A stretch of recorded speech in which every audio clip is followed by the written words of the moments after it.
Hello everyone, ಎಲ್ಲರಿಗೂ ನಮಸ್ಕಾರ. ನಾನು ಫರ್ಹನಾಸ್, ಅರ್ಥಶಾಸ್ತ್ರದ ಸಹಾಯಕ ಪ್ರಾಧ್ಯಾಪಕಿಯಾಗಿ ಸರ್ಕಾರಿ ಪ್ರಥಮ ದರ್ಜೆ ಕಾಲೇಜು ನೆಲಮಂಗಲದಲ್ಲಿ ಕೆಲಸ ಮಾಡ್ತಾ ಇದ್ದೇನೆ.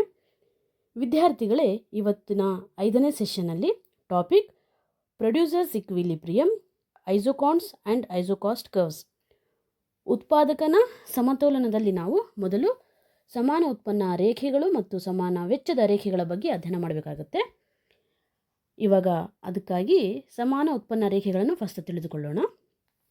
ಪೀಠಿಕೆ: ಸಮ ಉತ್ಪನ್ನ ಅಥವಾ ಸಮಾನ ಉತ್ಪನ್ನ ರೇಖೆಗಳು ಎನ್ನುವುದು ಸೂಕ್ಷ್ಮ ಅರ್ಥಶಾಸ್ತ್ರದಲ್ಲಿ ಬರುವಂಥ ಒಂದು ಪ್ರಮುಖ ರೇಖಾತ್ಮಕ ನಿರೂಪಣೆಯಾಗಿದೆ.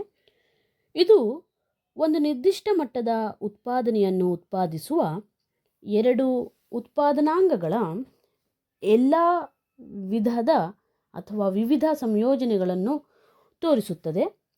ಐಸೋಕಾಂಟ್ ಎಂಬ ಪದವು ಗ್ರೀಕ್ ಪದಗಳಾದ ಐಸೋ ಅಂದರೆ ಸಮಾನ ಮತ್ತು ಕಾಂಟ್ ಅಂದರೆ ಪ್ರಮಾಣದಿಂದ ಬಂದಿದೆ.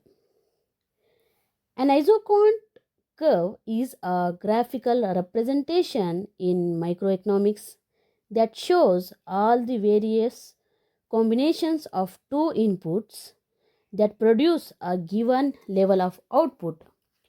The term isocont comes from the Greek words iso means equal and quant means quantity. ಅರ್ಥ: ಒಂದು ನಿರ್ದಿಷ್ಟ ಮಟ್ಟದ ಉತ್ಪನ್ನವನ್ನು ಉತ್ಪಾದಿಸಲು ಸಾಮರ್ಥ್ಯವಿರುವ ಎರಡು ಉತ್ಪಾದನಾಂಗಗಳ ವಿವಿಧ ಸಂಯೋಜನೆಗಳನ್ನು ತೋರಿಸುವ ರೇಖೆಗೆ ಸಮಾನ ಉತ್ಪನ್ನದ ರೇಖೆಗಳು ಎನ್ನುವರು.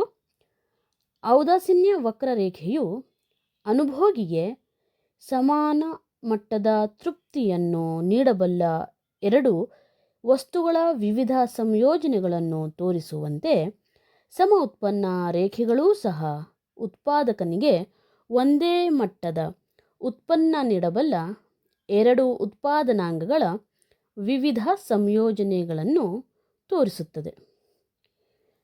An isocont is a curve showing the various combinations of two factors of production that can produce a specific level of output. Just like an indifference curve shows combinations of two goods giving the same level of satisfaction to a consumer. ಸಮಾನ ಉತ್ಪನ್ನದ ರೇಖೆಯು ಯಾವುದೇ ನಿರ್ದಿಷ್ಟ ಅವಧಿಯಲ್ಲಿ ಉತ್ಪಾದಕನಿಗೆ ಸಮಾನ ಮಟ್ಟದ ಉತ್ಪನ್ನವನ್ನು ನೀಡಬಲ್ಲ ಎರಡು ಉತ್ಪಾದನಾಂಗಗಳ ವಿವಿಧ ಸಂಯೋಜನೆಗಳನ್ನು ಸೂಚಿಸುವ ರೇಖೆಯಾಗಿದೆ. ಉದಾಹರಣೆಗೆ, ಉತ್ಪಾದನಾಂಗಗಳಾದ ಶ್ರಮ ಮತ್ತು ಬಂಡವಾಳಗಳನ್ನು ವಿವಿಧ ಪ್ರಮಾಣಗಳಲ್ಲಿ ಸಂಯೋಜಿಸಿ ಉತ್ಪಾದನೆಯಲ್ಲಿ ತೊಡಗಿಸಿದಾಗ ಅವು ಒಂದೇ ಮಟ್ಟದ ಉತ್ಪನ್ನವನ್ನು ನೀಡುತ್ತವೆ ಅಂತ ಹೇಳ್ತಾ ಇರೋದು. The isocont shows combinations of two factors of production that yield the same level of output to the producer during a given time period.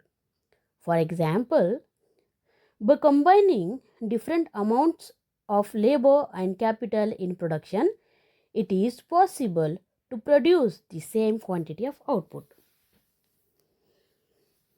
ಇವುಗಳ ಯಾವುದೇ ಸಂಯೋಜನೆಯು ಸಮಾನ ಪ್ರಮಾಣದ ಉತ್ಪನ್ನವನ್ನು ನೀಡುವುದರಿಂದ ಉತ್ಪಾದಕನು ಎಲ್ಲ ಸಂಯೋಜನೆಗಳ ನಡುವೆ ಔದಾಸೀನ್ಯದಿಂದಿರುತ್ತಾನೆ ಅಂತ ಹೇಳಲಾಗುತ್ತೆ. ಆದ್ದರಿಂದ ಸಮಾನ ಉತ್ಪನ್ನದ ರೇಖೆಯನ್ನು ಉತ್ಪಾದನಾ ಔದಾಸೀನ್ಯ ರೇಖೆ ಅಂತಲೂ ಕರೀತಾರೆ.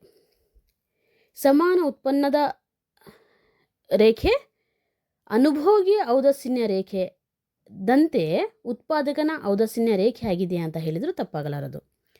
Since each combination produces the same quantity of output, the producer is indifferent between them. Hence an isoquant is also called a production indifference curve. Okay, ಈಗ ಒಂದು ಪಟ್ಟಿಯ ಸಹಾಯದಿಂದ ಇದನ್ನು ಇನ್ನಷ್ಟು ಅರ್ಥ ಮಾಡಿಕೊಳ್ಳೋಣ. ಮೇಲಿನ ಪಟ್ಟಿಯು ಸಮಾನ ಮಟ್ಟದ ಉತ್ಪನ್ನವನ್ನು ನೀಡಬಲ್ಲ ಶ್ರಮ ಮತ್ತು ಬಂಡವಾಳದ ವಿಭಿನ್ನ ಸಂಯೋಜನೆಗಳನ್ನು ಸೂಚಿಸ್ತಾ ಇದೆ.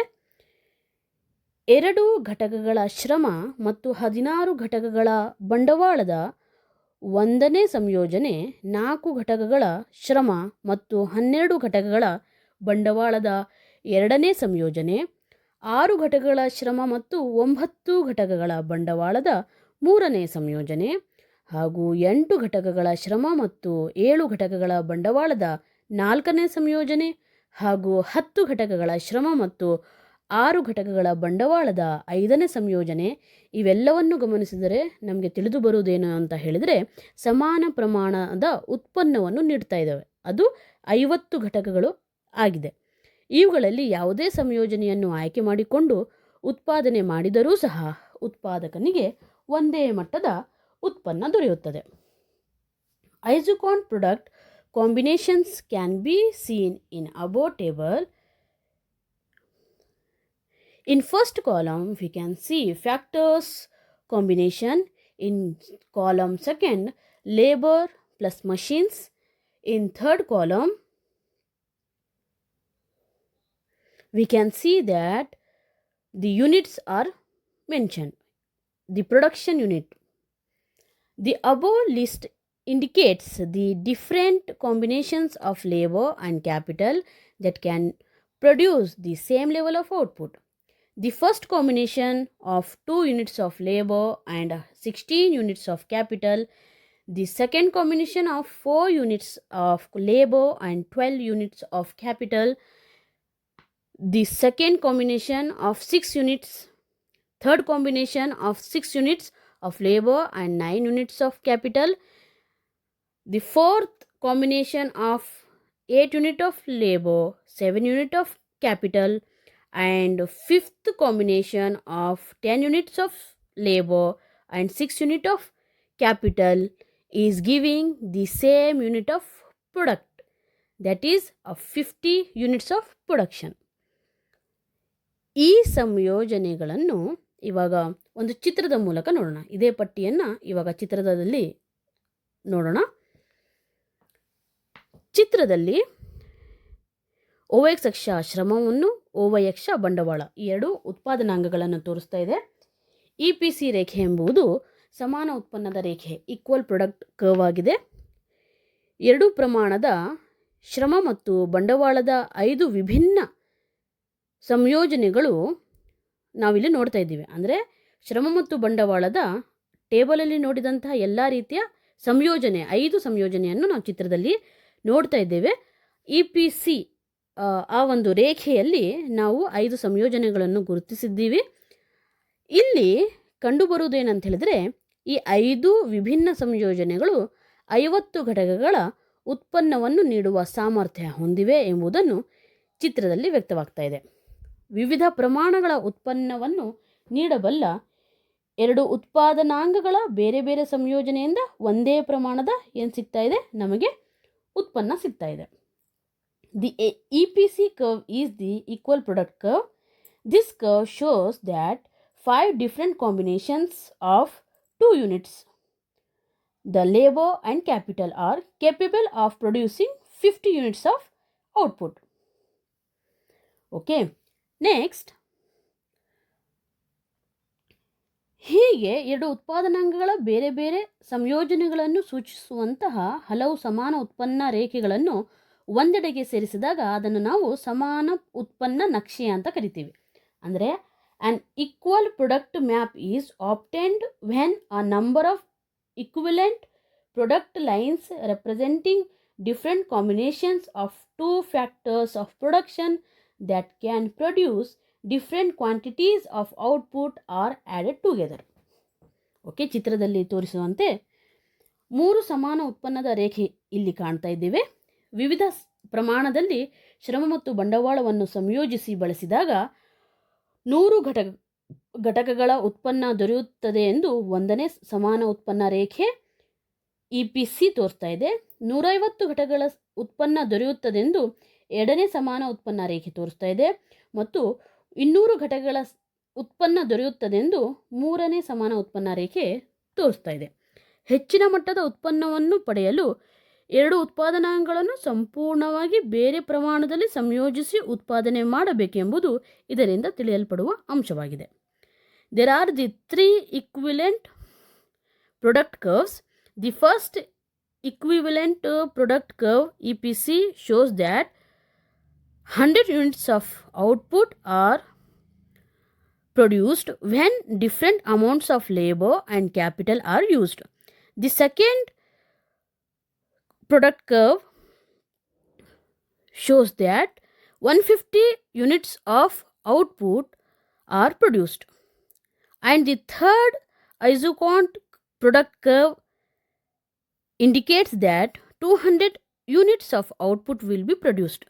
This shows that to obtain a higher level of output, the two components of production must be combined and produced in completely different quantities. Okay, next. ಔದಾಸೀನ್ಯ ವಕ್ರರೇಖೆಗಳ ಲಕ್ಷಣಗಳೇ ಸಮಾನ ಉತ್ಪನ್ನ ರೇಖೆಗಳ ಲಕ್ಷಣಗಳಾಗಿವೆ. ಪ್ರಮುಖವಾದಂತಹ ಲಕ್ಷಣಗಳನ್ನು ಇಲ್ಲಿ ನಾವು ನೋಡೋಣ. ನಂಬರ್ 1, ಕೆಳಮುಖವಾಗಿ ಬಾಗಿರುತ್ತದೆ, ಸ್ಲೋಪ್ ಡೌನ್ವರ್ಡ್ಸ್. ಸಮಾನ ಉತ್ಪನ್ನ ರೇಖೆಗಳು ಎಡದಿಂದ ಬಲಕ್ಕೆ ಕೆಳಮುಖವಾಗಿ ಬಾಗಿರುತ್ತವೆ.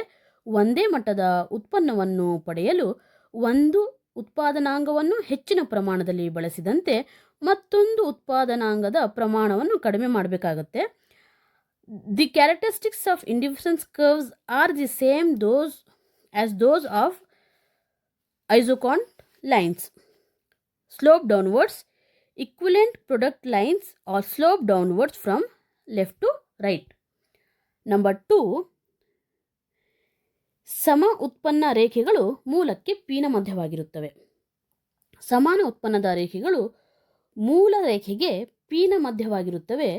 ಒಂದು ಉತ್ಪಾದನಾಂಗದ ಘಟಕವನ್ನು ಹೆಚ್ಚುವರಿಯಾಗಿ ಉಪಯೋಗಿಸುತ್ತಾ ಹೋದಂತೆ ಇನ್ನೊಂದು ಉತ್ಪಾದನಾಂಗದ ಘಟಕವನ್ನು ತ್ಯಜಿಸುವ ದರ ಇಳಿಮುಖವಾಗುತ್ತದೆ. Convex to the origin, the marginal product lines are convex to the origin line. Only a line that is convex to the origin shows that as more units of one factor of production are used, the rate of waste of the other factor of production decreases. That is, only such a line can express the diminishing marginal rate of technological progress. Okay, ಚಿತ್ರದಲ್ಲಿ ನಾವು ನೋಡಬಹುದು. Next, ಸಮಾನ ಉತ್ಪನ್ನ ರೇಖೆಗಳು ಒಂದನ್ನೊಂದು ಛೇದಿಸುವುದಿಲ್ಲ. ಸಮಾನ ಉತ್ಪನ್ನದ ರೇಖೆಗಳು ಒಂದನ್ನೊಂದು ಛೇದಿಸಬಾರದು. ಯಾಕೆ ಅಂತ ಹೇಳಿದರೆ, ವಿಭಿನ್ನ ಮಟ್ಟಗಳ ಉತ್ಪನ್ನವನ್ನು ಸೂಚಿಸುವ ಎರಡು ರೇಖೆಗಳು ಪರಸ್ಪರ ಛೇದಿಸಿದರೆ ಈ ಮಟ್ಟಗಳ ಉತ್ಪನ್ನವನ್ನು ದೊರಕಿಸಿಕೊಳ್ಳಲು ಎರಡು ಉತ್ಪಾದನಾಂಗಗಳ ಯಾವುದೋ ಪ್ರಮಾಣದ ಒಂದು ನಿರ್ದಿಷ್ಟ ಸಂಯೋಜನೆಯು ಅಸಮರ್ಥವಾಗಿತ್ತೆ ಅಂತ ಗೊತ್ತಾಗುತ್ತೆ. Lines of equal product do not interact each other. Lines of equal products should not interact.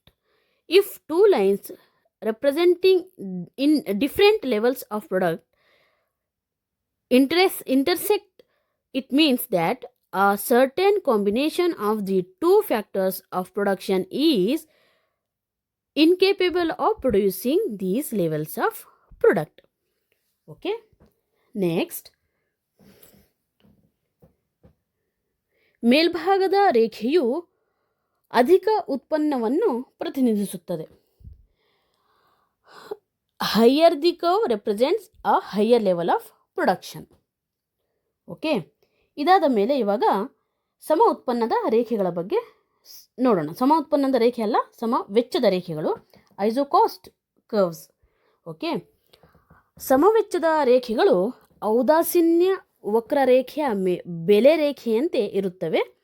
ವಿವಿಧ ಸಂಯೋಜನೆಗಳಲ್ಲಿ ಯಾವುದು ಉತ್ತಮವಾದ ಸಂಯೋಜನೆ ಎಂಬುದನ್ನು ತಿಳಿಸುವ ರೇಖೆಗೆ ಸಮವೆಚ್ಚದ ರೇಖೆ ಎಂದು ಕರೆಯಲಾಗುತ್ತದೆ.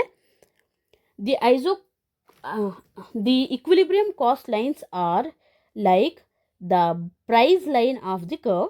The line that shows which of the above combinations is the best combination is called the equilibrium or isocost line. Okay, ಉದಾಹರಣೆಗೆ ಒಂದು ಸನ್ನಿವೇಶವನ್ನು ಪರಿಶೀಲಿಸೋಣ. ಒಬ್ಬ ಉದ್ಯಮಿಯ ಬಳಿ ಖರ್ಚು ಮಾಡಲು 3,000 ಲಭ್ಯವಿದೆ ಅಂತ ತಿಳ್ಕೊಳ್ಳೋಣ. ಅದನ್ನು ಎಕ್ಸ್ ಮತ್ತು ವೈ ಉತ್ಪಾದನಾಂಗಗಳ ಮೇಲೆ ವೆಚ್ಚ ಮಾಡಬಹುದಾಗಿದೆ. ಅಂದರೆ ಈ ಹಣದಿಂದ ಉದ್ಯಮಿಯು ಕಾರ್ಮಿಕರನ್ನು ನೇಮಿಸಿಕೊಳ್ಳಬಹುದು, ಇಲ್ಲವೇ ಯಂತ್ರಗಳನ್ನು ಕೊಳ್ಳಬಹುದು. ಈ ಮೊದಲೇ ಉತ್ಪಾದನಾಂಗಗಳ ಬೆಲೆಗಳನ್ನು ಪ್ರಕಟ ಮಾಡಲಾಗಿರುತ್ತದೆ ಅಂತ ಅಂದ್ಕೊಂಡಾಗ ಉದ್ಯಮಿಯು ತನ್ನಲ್ಲಿರುವ ಹಣದಿಂದ ಎಕ್ಸ್ ಉತ್ಪಾದನಾಂಗವನ್ನಾದರೂ ಕೊಳ್ಳಬಹುದು, ಇಲ್ಲವೇ ವೈ ಉತ್ಪಾದನಾಂಗವನ್ನಾದರೂ ಕೊಳ್ಳಬಹುದು, ಇಲ್ಲವೇ ಎಕ್ಸ್ ಮತ್ತು ವೈ ಎರಡೂ ಉತ್ಪಾದನಾಂಗಗಳನ್ನು ಸಂಯೋಜಿಸಿ ಸ್ವಲ್ಪ ಸ್ವಲ್ಪ ಪ್ರಮಾಣದಲ್ಲಿ ಪಡೆಯಬಹುದು. ಅದಕ್ಕಿಂತ ಹೆಚ್ಚು ಪಡೆಯಲು ಸಾಧ್ಯವಿರುವುದಿಲ್ಲ. ಇದನ್ನೇ ನಾವು ಲಿಮಿಟೇಷನನ್ನು ತೋರಿಸೋದನ್ನೇ ಕಾಸ್ಟ್ ವೆಚ್ಚ ಸಮ ಉತ್ಪನ್ನ ರೇಖೆ ಅಂತ ಕರಿತೀವಿ. Okay, for example, let us consider a situation. A businessman has ₹3,000 available to spend. It can be spent on X and Y factors of production. That is, with this money, the businessman can hire workers or he can buy machines. The prices of the factors of production have been announced earlier.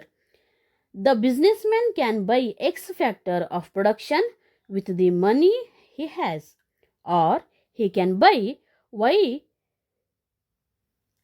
or at least one factor of production, or he can combine two factors of production X and Y. ಇವಾಗ ಐಸೋಕಾಸ್ಟ್ lines ಪ್ರಾಪರ್ಟೀಸ್ನ ನೋಡೋಣ. Straight line ಆಗಿರುತ್ತೆ, downward slope ಆಗುತ್ತೆ, shows cost constant, ನೇರ ರೇಖೆ ಆಗಿರುತ್ತೆ, ಕೆಳಮುಖ ಇಳಿಜಾರನ್ನು ಹೊಂದಿರುತ್ತೆ ಮತ್ತು ವೆಚ್ಚದ ಮಿತಿಯನ್ನು ಸೂಚಿಸುತ್ತೆ ಅಂತ ರೇಖಾಚಿತ್ರದ ಮೂಲಕ ಅಧ್ಯಯನ ಮಾಡೋಣ. OX ಅಕ್ಷ ಕಾರ್ಮಿಕರನ್ನು, OY ಅಕ್ಷ ಯಂತ್ರಗಳನ್ನು ಸೂಚಿಸ್ತಾ ಇದೆ. ಇಲ್ಲಿ 1, 2, 3 ವೆಚ್ಚದ ರೇಖೆಗಳು 3 ಇರುವುದನ್ನು ನಾವು ಕಾಣ್ತಾ ಇದ್ದೀವಿ. ಈ ರೇಖೆಗಳು ನೇರ ರೇಖೆಗಳಾಗಿದ್ದು ನಿಗದಿ ಮಾಡಿದ ಹಣದಿಂದ ಹೇಗೆ ಉತ್ಪಾದನಾಂಗಗಳ ಪ್ರಮಾಣವನ್ನು ಕೊಳ್ಳಬಹುದು ಅಂತ ತಿಳಿಸ್ತಾ ಇದ್ದೇವೆ. ಚಿತ್ರದಲ್ಲಿ ತೋರಿಸಿದಂತೆ ಉದ್ಯಮಿಯು ತನ್ನಲ್ಲಿರುವ ಹಣದಿಂದ OA ಪ್ರಮಾಣದ Y ಉತ್ಪಾದನಾಂಗ, ಅಂದರೆ ಇಲ್ಲಿ ಯಂತ್ರಗಳು ಅಂತ ತಿಳ್ಕೊಳ್ಳಿ, ಇಲ್ಲವೇ OB ಪ್ರಮಾಣದ X ಉತ್ಪಾದನಾಂಗ, ಅಂದರೆ ಕಾರ್ಮಿಕರನ್ನು ಖರೀದಿ ಮಾಡ್ತಾನೆ ಅಂತ ತಿಳ್ಕೊಬಹುದು. ಎರಡೂ ಬಿಂದುಗಳನ್ನು AB ಅಂತ ಕೂಡಿಸಿದರೆ ಒಂದು ರೇಖೆ ನಮಗೆ ಲಭ್ಯ ಆಗ್ತಾ ಇದೆ. ಈ ರೇಖೆಯೇ ಸಮವೆಚ್ಚದ ರೇಖೆಯಾಗಿರುತ್ತೆ. ಅಂದರೆ ಉದ್ಯಮಿಯ ಬಳಿ ಲಭ್ಯವಿರುವ ಹಣವನ್ನು ವಿನಿಯೋಗಿಸಿದರೆ ಅವನು ಪಡೆಯಬಹುದಾದ ಎರಡು ಉತ್ಪಾದನಾಂಗಗಳ ಬದಲಿ ಸಂಯೋಜನೆಗಳನ್ನು ಒಳಗೊಂಡ ರೇಖೆಗಳನ್ನು ಸಮವೆಚ್ಚದ ರೇಖೆಗಳೆಂದು ಕರೆಯಲಾಗುತ್ತೆ. Okay, in the diagram we can see labors in OX axis and machines in OY axis. These straight lines that show how much output a given amount of money can buy. As shown in the diagram, the entrepreneur or a producer can buy either Y output machines of OA or X output workers or labors of OB with the money he has. If these 2 points AB are joined, a line is obtained. This line is the isocost line. That is, the lines contains the alternative combinations of two outputs that the entrepreneur can obtain if he spends the money available to him can be said to be isocost line. ಸಮವೆಚ್ಚದ ರೇಖೆಗಳು ಉತ್ಪಾದಕನ ವೆಚ್ಚ ಮಿತಿಯನ್ನೇ ಪ್ರತಿನಿಧಿಸುತ್ತವೆ ಮತ್ತು ಈ ಮಿತಿಯೊಳಗೆ ಉತ್ಪಾದಕನು ಎರಡು ಉತ್ಪಾದನಾಂಗಗಳ ವಿವಿಧ ಸಂಯೋಜನೆಗಳನ್ನು ಆಯ್ಕೆ ಮಾಡಬಹುದಾಗಿರುತ್ತೆ. ಸಮ ಉತ್ಪನ್ನದ ರೇಖೆ ಮತ್ತು ಸಮವೆಚ್ಚದ ರೇಖೆಗಳು ಸಹಾಯದಿಂದ ನಾವು ಏನು ಮಾಡಬಹುದು ಅಂತ ಹೇಳಿದ್ರೆ ಉತ್ಪಾದಕನ ಸಮತೋಲನವನ್ನು ಅಧ್ಯಯನ ಮಾಡಲಿಕ್ಕೆ ಸಾಧ್ಯ ಆಗುತ್ತೆ.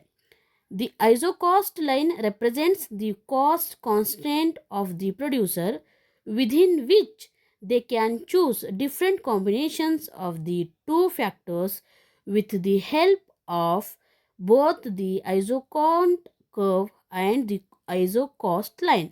The producer can determine the point of equilibrium and the least cost combination. Okay, in the summary, the isocost curves explains how inputs can be substituted to keep output constant. ಉತ್ಪನ್ನ ಸಮವಾಗಿರಲು ಇನ್ಪುಟ್ ಬದಲಾವಣೆಯ ಸಾಧ್ಯತೆಯನ್ನು ವಿವರಿಸಲು ಇದು ಸಹಾಯ ಮಾಡುತ್ತೆ. ಯಾವುದು? ಐಸೋಕಾಂಟ್ curves. Okay, next ಐಸೋಕಾಸ್ಟ್ curves ಏನು ಮಾಡುತ್ತೆ? Shows how much input combinations can B purchased with a given cost. ನಿಗದಿತ ವೆಚ್ಚದಲ್ಲಿ ಎಷ್ಟು ಪ್ರಮಾಣದ ಇನ್ಪುಟ್ಸ್ ಅಂದರೆ ಉತ್ಪಾದನಾಂಗಗಳನ್ನು ಖರೀದಿ ಮಾಡಬಹುದು ಎಂಬುದನ್ನು ಇದು ತೋರಿಸುತ್ತೆ. Come to the conclusion. Isoquant ಮತ್ತು ಐಸೋಕಾಸ್ಟ್ ರೇಖೆಗಳ ವ್ಯತ್ಯಾಸಗಳು ಒಟ್ಟಾಗಿ ಉತ್ಪಾದಕರಿಗೆ ನಿರ್ದಿಷ್ಟ ಪ್ರಮಾಣದ ಉತ್ಪಾದನೆ ಮಟ್ಟವನ್ನು ಕನಿಷ್ಠ ವೆಚ್ಚದಲ್ಲಿ ಸಾಧಿಸಲು ಬೇಕಾದ ಉತ್ತಮ ಉತ್ಪಾದನಾಂಗಗಳ ಸಂಯೋಜನೆಯನ್ನು ತೀರ್ಮಾನಿಸಲು ಸಹಾಯ ಮಾಡುತ್ತವೆ. ಐಸೋಕಾಂಟ್ ಮತ್ತು ಐಸೋಕಾಸ್ಟ್ ವಕ್ರರೇಖೆಗಳು ಎರಡೂ ಸಹ ಅತ್ಯಂತ ಪ್ರಮುಖ ಪಾತ್ರ ನಿರ್ವಹಿಸುತ್ತವೆ ಅಧ್ಯಯನದಲ್ಲಿ. ಐಸೋಕಾಂಟ್ ವಕ್ರರೇಖೆ ನೀಡಿದ ಉತ್ಪನ್ನವನ್ನು ಸಾಧಿಸುವ ವಿವಿಧ ಉತ್ಪಾದನಾಂಗಗಳ ಸಂಯೋಜನೆಯನ್ನು ತೋರಿಸುತ್ತದೆ. ಐಸೋಕಾಸ್ಟ್ ರೇಖೆ ನಿರ್ದಿಷ್ಟ ವೆಚ್ಚದಲ್ಲಿ ಖರೀದಿಸಬಹುದಾದ ಉತ್ಪಾದನಾಂಗಗಳ ಸಂಯೋಜನೆಯನ್ನು ಸೂಚಿಸುತ್ತೆ. ಐಸೋಕಾಂಟ್ ಮತ್ತು ಐಸೋಕಾಸ್ಟ್ ರೇಖೆಗಳಿಗೆ ಸ್ಪರ್ಶ ಬಿಂದು ಕಂಡು ಬಂದಾಗ ಅದು ಉತ್ಪಾದಕನ ಸಮತೋಲನ ಅಂತ ಕರಿತೀವಿ. ಅದು ಮುಂದಿನ ಅಧ್ಯಯನಗಳಲ್ಲಿ ನಾನು ನಿಮಗೆ ಹೇಳ್ತೀನಿ ಮುಂದಿನ ಸೆಷನಲ್ಲಿ. ಈ ವಿಶೇಷ ವೆಚ್ಚ ಕನಿಷ್ಠೀಕರಣ ಮತ್ತು ಸಂಪನ್ಮೂಲಗಳ ಸೂಕ್ತ ಬಳಕೆ ಅರ್ಥ ಮಾಡಿಕೊಳ್ಳಲು ಅತ್ಯಂತ ಪ್ರಮುಖವಾಗಿರುತ್ತೆ. ಇದು ಆರ್ಥಿಕ ಒಂದು ತತ್ವವಾಗಿದೆ. The isoquant and isocost curves together help the producer determine the most efficient combination of inputs to produce a given level of output at minimum cost. The isocont curve shows different combinations of inputs that yield the same level of output. The isocost line represents different combinations of inputs that can be purchased for a given total cost. The point where an isocont is tangent to an isocost line indicates the producer's equilibrium. We will study it in further videos. This analysis is fundamental in understanding cost minimizing and optimal resource allocation in production. Thank you.